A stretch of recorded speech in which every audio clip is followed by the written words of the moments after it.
Iran's President Masoud Pezeshkian has apologized to neighbouring countries for attacks.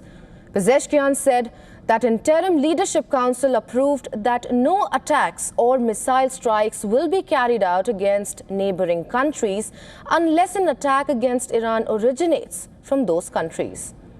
In a speech broadcast on state TV, Iran's president explained that his country would never surrender to Israel and the United States as Middle East war or West Asia war entered its second week. Pezeshkian added that Iran's enemies must take their wish for the unconditional surrender of the Iranian people to their graves. I must apologize on my own behalf and on behalf of Iran to the neighboring countries that were attacked by Iran.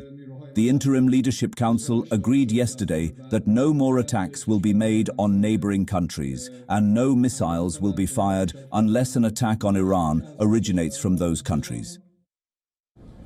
Pezeshkian is among 3 members of an Interim Leadership Council that has been in charge of Iran since Khamenei's killing. The Leadership Council has been leading Iran since last week's killing of the Islamic Republic's Supreme Leader Ayatollah Ali Khamenei in the US and Israeli strikes, which triggered the West Asia war.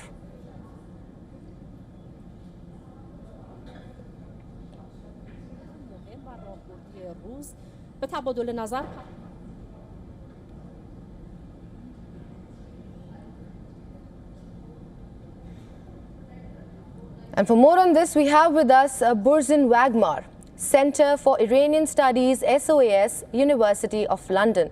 Well, thank you so much for joining us today. Good morning. So is Pezeshkian's apology to neighbors for the attacks, does it open doors for diplomacy amid the ongoing conflict in the region? I do not believe so. Although President Pezeshkian is trying to scale down the opposition that Iran now faces, having opened so many fronts, because clearly it has backfired. Backfired in the sense that Abu Dhabi, Riyadh, Bahrain and the others, if anything, have emboldened President Trump to continue with these airstrikes and attacks. They have not asked him to return to the negotiation table. They have not asked him to relent, because Tehran's calculus was that this would send jitters across the GCC states and they would put pressure on DC to do so. But clearly it has utterly backfired, which is why we see now that Iran is attempting to scale down this. And then you have to also see what happened with the Azeri president's remarks, which are the strongest coming from a head of state. Given that Azerbaijan's consular officials in Beirut helped their Iranian consular counterparts to evacuate as Hezbollah strikes were taking place in Beirut. And a few hours later, Iran struck Azerbaijan. So you can imagine how that goes down. Well, I mean, diplomacy is the last thing in the mind of this interim government, which is pretty shaky and which a week on has not been about to elect a head of state, the new supreme leader, which is another can of worms in itself. Because the 88-member Assembly of Experts of Shia senior clerics, partly about the fact that the building was bombed is another matter, they are themselves in 2 minds about possibly selecting Mujtaba Khamenei, Ayatollah Khamenei's son. That had been doing the rounds for several years within Iranian circles that he was one contender. But it appears that he himself has developed cold feet and doesn't want to assume the mantle. Apart from the fact that there are other senior clerics who have also expressed strong reservations, not least because hereditary succession would be anathema, given that these very clerics about 40 plus years ago ousted the Shah and had the revolution, the Islamic Revolution in 1979, clearly as a rebuttal and a denunciation of what is monarchical authority and hereditary succession. So again, to see that played out in terms of nepotism would already tarnish the credibility, if there's even any left, in this ideological state's apparatus. And their standing, which is thoroughly discredited in the eyes of their own population, because the regime clearly lacks legitimacy even prior to this war that started, which we saw with the December and January riots, and the killing of so many Iranians, about 30,000 plus now, which puts in the shade the victims of both the Tiananmen Square June '89 in China, as well as the 2011 Arab Spring. Correct. And do you think this apology could pivot Iran towards regional peace? I think that's out of the question right now, as you said, or risk widening the conflict even more?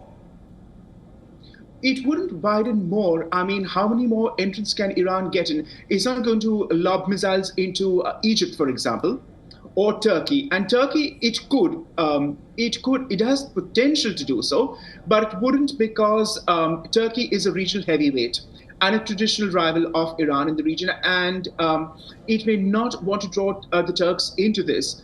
Though in one sense the Turks already are, as you know, because 5 Iranian Kurdish groups have lent authority by coalescing to form an opposition towards the regime in Tehran, and that they would stand with the Iranian people in it.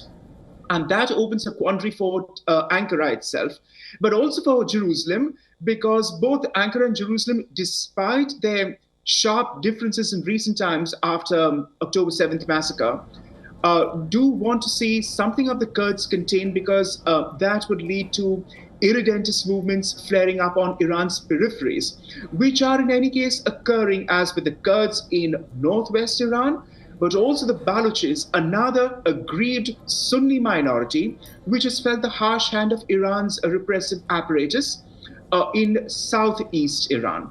So there is something of a pincer movement at a pace, which could lead to elite fragmentation and add to Iran's already enough woes.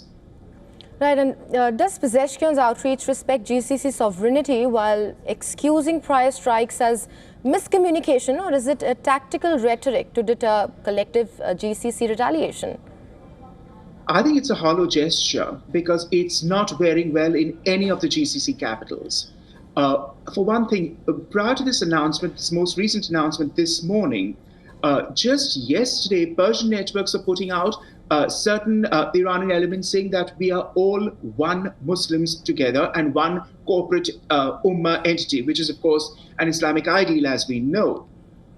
But so many across the social media platforms in the Gulf were criticizing this and coming down very sharply on Tehran for this, as to now you talk about unity in the holy month of Ramadan after having attempted to decimate Dubai, Bahrain, and others. And we also have intercepts among Iranian political officials talking about actually decimating Dubai so that it never can be the New York of the Middle East anymore. And the sheer malice in the rhetoric that was evident must be plain now to Emirati officials as well. Right. Well, we are going to look more into the developments that we are getting minute by minute, hour by hour. But thank you so much, Berzin Wagmar, for joining us today on the show.